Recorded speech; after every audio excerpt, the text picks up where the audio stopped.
Welcome to a AppTech Guru tutorial video where I'm going to show you how you can add transitions between your videos on the CapCut application. So let's get started. Open up the CapCut application on your device and you can start by creating a new project. Now when you're starting a new project, you will see this empty screen.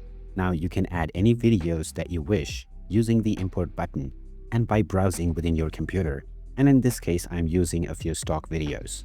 Just drag your videos to the timeline and you can press the play button to see your preview. The spacebar is also a shortcut for this.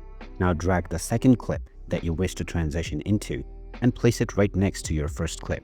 Now if you wish to add your transition, just click on the transitions option at the top and you will see various different transitions that you can use.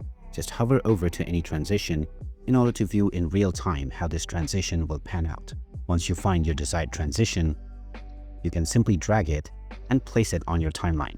When you place it between two clips, it will now act as your transition and you can watch how it looks. You can change the duration of your timeline by grabbing the edge of this transition. You may also use the duration slider at the top.